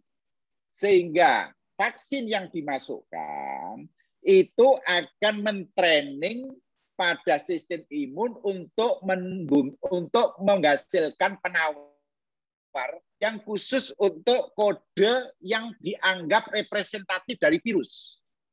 Yang dianggap representatif dari virus itu adalah spike. Spike, bukan envelope, bukan transmembran, bukan nukleokapsidnya, tapi yang direpresentasikan adalah spike. Nah, pada AstraZeneca itu adalah spike-nya yang dititipkan kepada virus adeno. Yang dititipkan kepada virus adeno lalu disuntikkan ke tubuh inang. Nah, virus adenonya itu bukan virusnya yang menyerang di manusia. Virus adeno itu virus flu. Yang dipasukkan, yang dititipi itu bukan virus flu-nya manusia, tetapi virus dari simpanse. Nah, virus simpanse ini dititipi oleh spike-nya COVID, kemudian dikemas, dimasukkan ke tubuh inang, akhirnya di dalam tubuh inang itu, spike-nya itu direspon oleh sistem tubuh manusia. Yang adenonya tidak apa-apa karena sudah dikebiri. Jadi adenonya itu tidak menjadi masalah karena sudah dikebiri, tidak akan berulang, tidak akan beranak. Tapi spike-nya yang dititipkan itu akan direspon oleh sistem imun sehingga mengeluarkan penawar khusus. Nah, ketika nanti dia itu terserang virus betulan yang lengkap, bukan hanya spike, ibaratnya tidak hanya kakinya saja, juga ada kepala, ada tubuhnya, itu istilahnya. Itu nanti yang dipegang dulu itu adalah kakinya, sehingga dia tidak akan bisa masuk ke sel. Dipegang dulu kakinya, ibaratnya itu pesawatnya itu rodanya itu dicekel, tidak akan bisa landing. Kalau tidak bisa akan landing, maka tidak akan bisa masuk ke dalam selnya.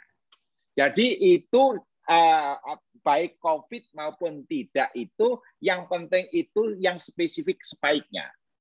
Jadi imunoglobulin yang orang penyintas itu mempunyai imunoglobulin untuk spike. Orang yang tidak penyintas divaksin juga punya imunoglobulin untuk spike. Paham ya? Itu intinya. Tapi benar nggak sih, Prof, kalau misalnya kita udah divaksin sekarang, terus kayak beberapa waktu lagi kita harus divaksin lagi gitu, karena antibodinya sudah lemah gitu bahasanya? Nah, jadi ada yang seumur hidup. Tapi untuk yang ini diperkirakan maksimal itu 9 bulan sampai setahun. Dan itu sama saja dengan virus influenza. Vaksin influenza itu setahun sekali itu diperbaiki sesuai dengan virus ini keberadaannya di lingkungan bentuknya apa, maka pabrik pembuat vaksin menyesuaikan. Sehingga nanti kalau itu vaksinnya diperuntukkan untuk virus yang tahun 2021. Nanti virus untuk tahun 2022. Yang diambilkan samplingnya dari virus yang hidup di sekitar itu. Jadi memang ada yang bentuk begitu. Dan kebetulan COVID ini karakternya masuk yang kami sebutkan tadi. Jadi memang harus diperbaharui biar kita selalu aman ya, Prof? Di booster lah. Di booster. Di booster. Nah nih Prof, kalau kali ini pertanyaannya mengenai hasil PCR. Pertanyaan dari Stefani, Jakarta. Selamat malam Prof, kalau hasil PCR positif dengan CT value N dan RDRP gene, itu artinya apa ya? Terima kasih. Wow, ini bahasanya lumayan medis, saya juga bingung nih. Jadi itu luar biasa pertanyaannya itu. Wah, top markotop ini. Jadi PCR positif itu namanya berarti di situ ada virus yang terbaca dalam polymerase chain reaction-nya. Sedangkan RDRP itu adalah bagian dari spike sebetulnya, Mbak. Dari spike itu kalau saya ini sudah sepuh ya. Jadi ini saya harus ngerpek ini tentang RDRP ini ya. Jadi RDRP itu merupakan bagian dari virus yang terbaca dari spike-nya. Jadi spike itu ada yang struktural dan non-struktural, yang segala macam. Nah, baik itu envelope maupun RDRP maupun dari campuran itu merupakan representasi virus itu ada di dalam sel. Virus itu ada di dalam sel dan itu infeksinya itu masih aktif. Sehingga kemungkinan untuk memberat besar kemungkinannya. Jadi harus betul-betul dirawat dengan bagus. Kalau ada komorbid, harus komorbidnya dikontrol dengan bagus. Kalau ada secondary bakteri, harus dikasih antibiotik. Kalau memang itu limfosit count-nya itu hanya 4%, itu harus diberikan plasma terapi. Di antara yang sudah kena 2 bulan yang lalu, kemudian itu diambil plasmanya, dimasukkan ke dalamnya. Tetapi persyaratan ini ketika klasifikasi sakitnya itu sudah berat. Berat itu ditandai dengan 6 organ yang terganggu, yaitu gangguannya di paru otomatis, jantungnya, otaknya, kemudian hatinya atau ginjalnya, dan saluran pencernaan serta organ cairnya seperti adanya gula yang tinggi tidak turun-turun dikasih insulin. Atau ada keseimbangan elektrolit kalium natriumnya itu goncang terus. Atau dengan istilah formulasi scoring APAC bahwa itu adalah tinggi, maka dia akan menjadi ventilator, jadi kandidat untuk dipasang ventilator, maka itu boleh segera diberikan. Tapi kalau sudah di ventilator terlambat, karena itu sudah sangat jelek, peluangnya hanya 15%. Jadi seawal mungkin dari berat. Karena apa? Karena kita itu tidak boleh gambling yang berisiko tinggi. Kalau top plasma terapi itu mempunyai efek samping yang berat, Tapi dibandingkan kalau itu masuk ke ventilator, itu jauh lebih berat kena ventilator. Sehingga beratnya efek samping, peluang berat efek samping dari plasma terapi itu kita beri steroid. Kemudian kita crossmatch. Kita cek betul apakah betul-betul ini cocok darahnya atau tidak. Kemudian ada virus atau tidak, karena bisa menularkan virus yang lainnya. Kemudian adanya suatu alergi, maka dipantau alerginya. Jadi volume-volume segala macam itu dikontrol dengan bagus, diminimalisir resiko-risikonya, tapi keuntungan lebih banyak. Akhirnya limfosit kon yang 6% atau 4% mendapat tambahan imunoglobulin yang pernah terserang. Akhirnya virusnya itu menjadi terpojok dan bisa tersembuhkan. Itu ceritanya begitulah.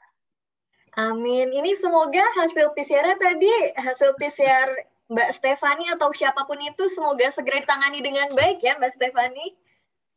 Nah dok, berikutnya ini ada pertanyaan yang sedikit nyambung ke jawaban dari Profesor Joko tadi nih. Ada pertanyaan dari Bapak Victor. Prof. Joko, donor plasma konvalesen itu apa sih? Kondisi apa saja yang memerlukan donor tersebut dan biayanya berapa? Terima kasih Prof, sehat selalu. Nah ini sampai nanya ke biayanya ini. Jadi donor plasma itu yang untuk beli plasma toh. Jadi itu sekitar 1,5-2 jutaan ya. Tapi kalau yang namanya intravenous immunoglobulin itu berkisar satu botol yang 5% itu 4,5 sampai 5 juta. Kalau yang 10% kira-kira 8,5 juta atau 8 juta lah istilahnya begitu.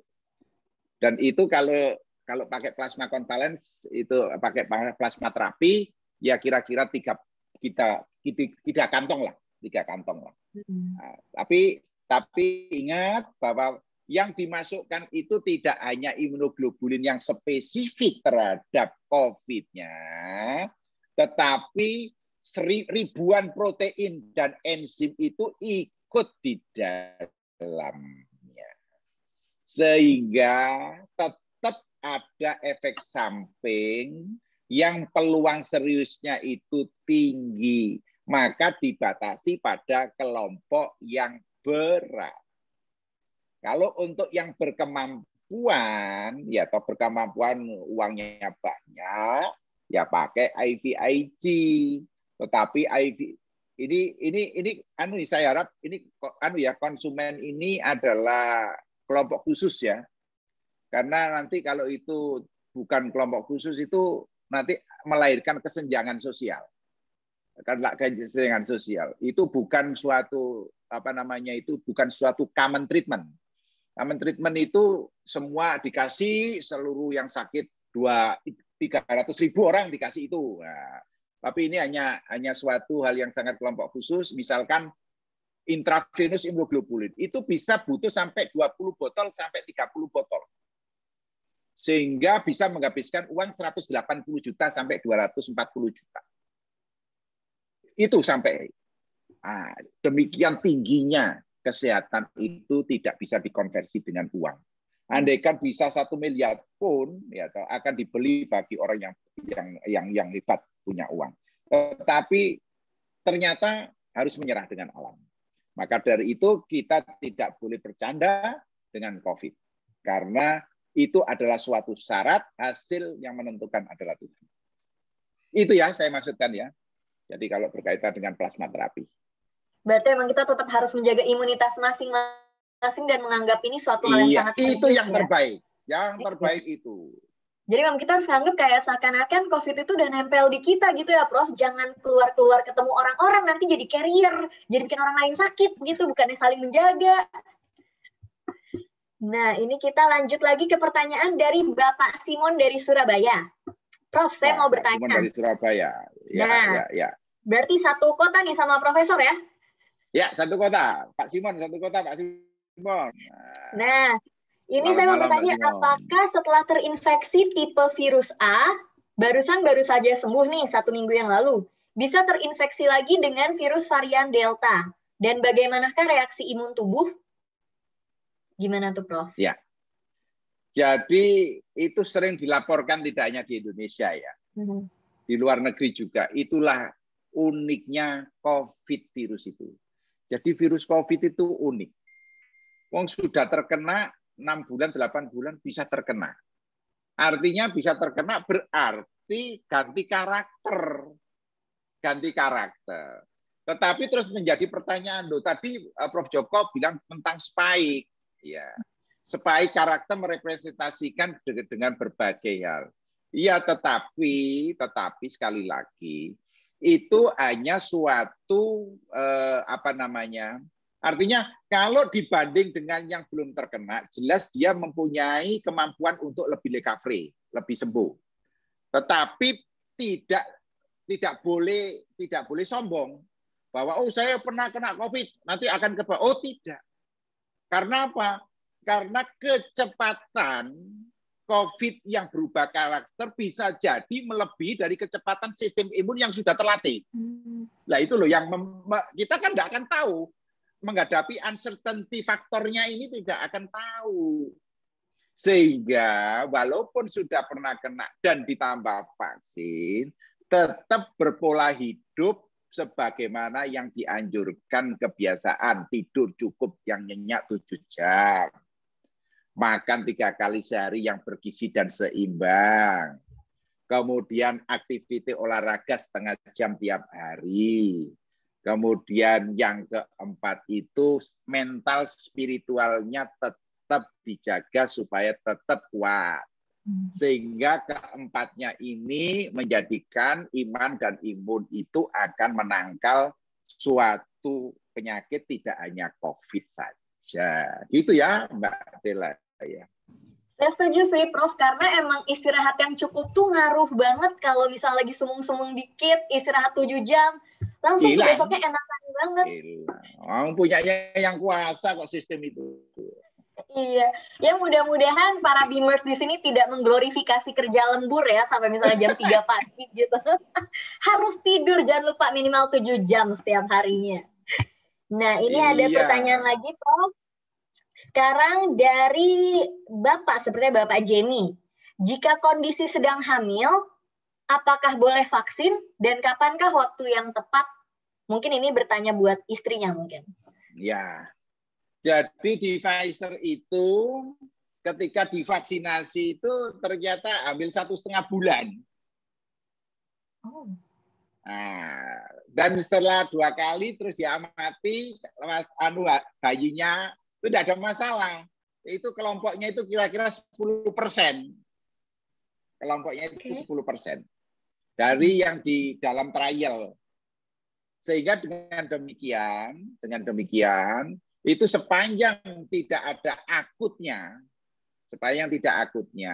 ya kan, maka dalam kondisi yang sangat mengganas begini, ya suka tidak suka, dengan doa tetap itu mendasari evidence base 10%-nya tidak apa-apa, ya vaksin.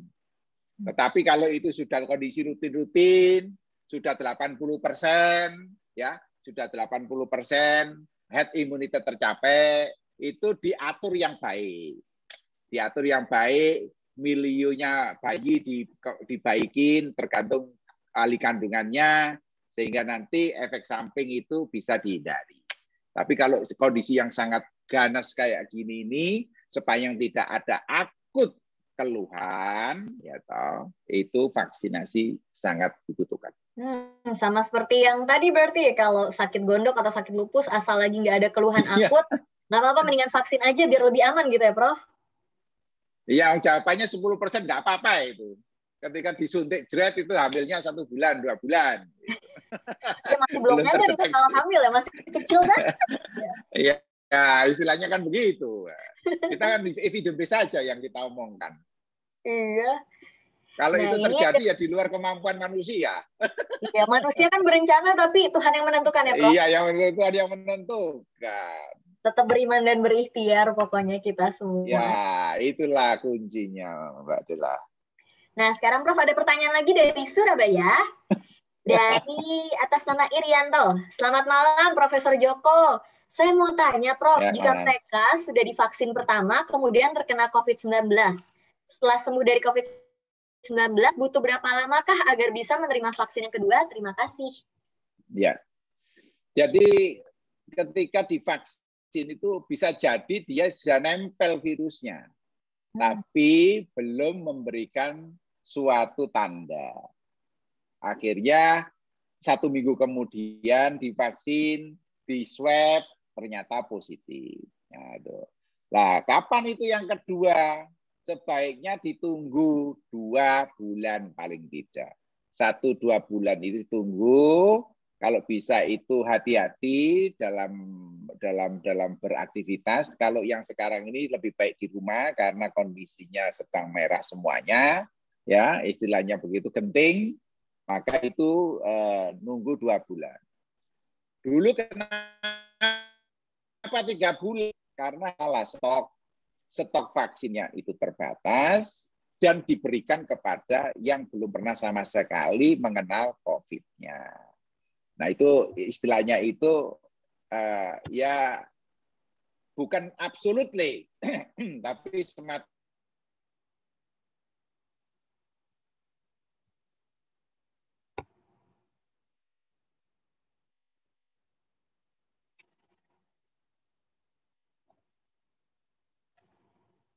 Prof. Joko.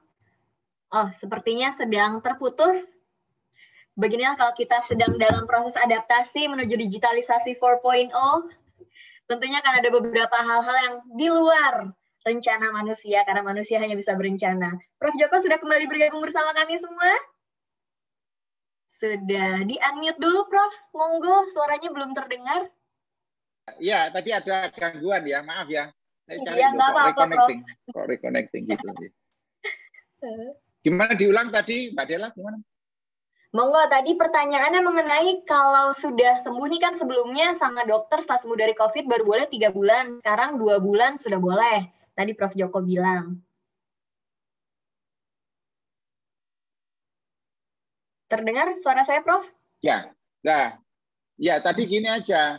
Kenapa itu 2 bulan? Karena 2 bulan diharapkan itu sudah betul-betul mampu fresh lah sistem imunnya itu. Karena 2 bulan itu adalah waktu yang sudah sangat cukup untuk menerima vaksin yang kedua.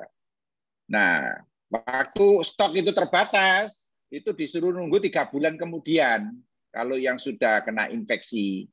Nah, baru diberikan sebetulnya karena stok terbatas. Tapi kalau stok itu tidak terbatas, habis kena COVID, misalkan 1,5 bulan, 2 bulan bisa divaksinasi lagi. Sudah bisa langsung vaksin gitu ya, begitu dinyatakan sembuh oleh dokternya. Ya, gitu. Siap. Mudah-mudahan nih vaksin yang untuk Indonesia semakin banyak masuk ya, Prof. Jadi semua orang bisa langsung merata mendapatkan 2 dosis vaksin. Kita doakan, karena kita harus mencapai herd immunity 80%.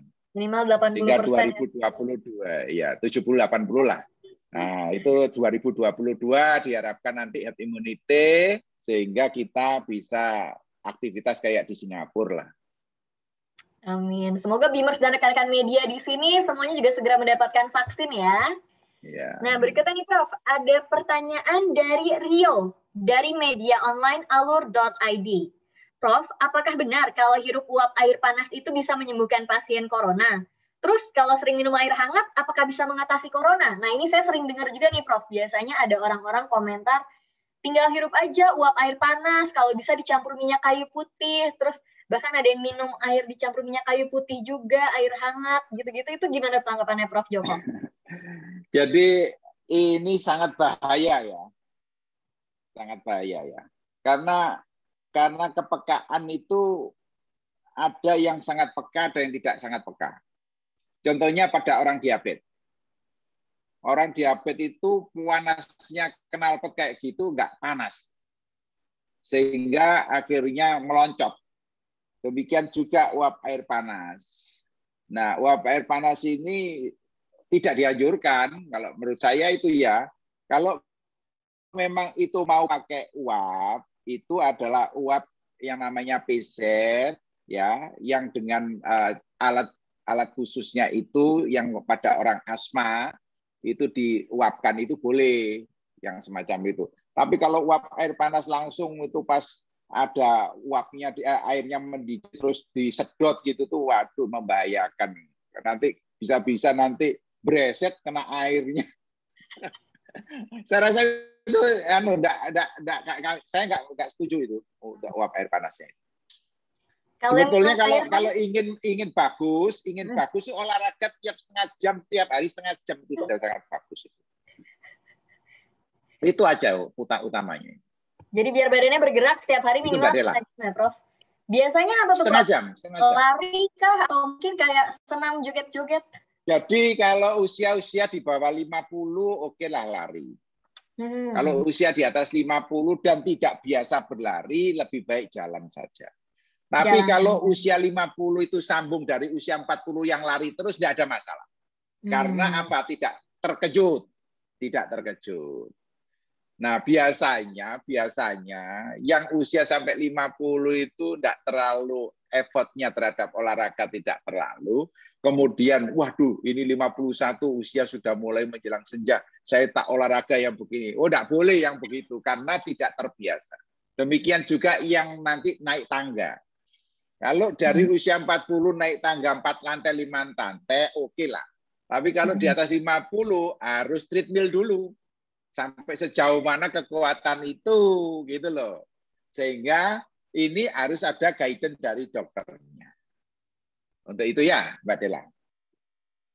Oke, jadi emang harus tahu ini ya, Dok, kayak ketahanannya diri masing-masing. Kalau lari juga jangan dipaksain kalau 15 menit. Pompa jantungnya. Siap. Emang harus aware. Nah, kemudian ini Prof ada satu pertanyaan yang mungkin akan menjadi pertanyaan terakhir. Apakah perlu Prof screening pasca COVID-19 seperti cek darah atau ronsen toraks atau hanya untuk yang memiliki gejala tertentu? Gimana tuh, Prof? Ya. Jadi kalau sudah dinyatakan sembuh, ya Pak, screening itu customize. Tetapi bukan suatu keharusan. Artinya, kalau sudah dinyatakan sembuh dengan standar darahnya yang sudah bagus, maka tinggal maintain saja. Kalau untuk mau ingin ngecek ya tunggu 3-4 bulan. Tapi kalau ingin dengan kelebihan uangnya mau ngecek ya tidak masalah. Jadi customize-nya tadi begitu. Tapi secara standar medis itu saya tidak perlu yang semacam begitu. Kecuali pada kelompok-kelompok diabetes, kelompok komorbid, itu perlu 1 bulan kemudian dicek atau 3 minggu. Gitu loh, Mbak Dela. Kalau yang tidak ada komorbid itu 6 bulan lagi tidak masalah. Oke, jadi memang menyesuaikan gitu ya, Prof? Ya, karakternya diperhatikan. Baik, Profesor Joko, ini dari tadi nggak berasa banget, kita ngobrol-ngobrol udah belasan pertanyaan, dan pertanyaannya beranak pinak juga lagi ya dari saya. Makasih banyak loh Prof Joko, nih nggak nyangka udah mau 2 jam aja kita bersama Prof Joko. Boleh dong Prof, closing statement-nya atau mungkin kayak pesan-pesan untuk Dimers dan juga rekan media di sini malam ini? Iya, oke lah, gini. Jadi tadi saya sudah bincang dengan Pak Freddy ya. Kalau bisa kan sampai jam 9, sebab kalau itu diloskan bisa sampai jam 10, jam 11 katanya Pak Freddy. Karena menarik sekali ya mengenai masalah bicara tentang kesehatan mandirinya bagaimana yang baik. Jadi untuk closing statement begini, dalam kondisi Indonesia yang sangat memilukan sekarang ini, kami ingin berpesan, maka kita harus membantu program pemerintah. Dalam hal ini, bagaimana caranya mensukseskan ya, protokol kesehatan yang sudah sesuai dengan standar WHO itu untuk menjadi bagian kebiasaan dari setiap warga negara. Jadi itu yang penting. Karena dengan cara itu, maka pemerintah itu bebannya diringankan. Baik dari segi effort kesehatan maupun non-kesehatan, dari segi material maupun non-material, itu kontribusi dari Bapak Ibu yang ada di sini ketika menginternalisasikan kebiasaan menjadi behaviornya dari setiap warga negara, maka pandemi ini akan segera selesai di Indonesia. Itu yang pertama. Yang kedua, kita ikut mensukseskan program vaksinasi pemerintah sampai 80%. Tidak perlu harus nunggu 2023. 2022 itu harus tercapai 70-80%.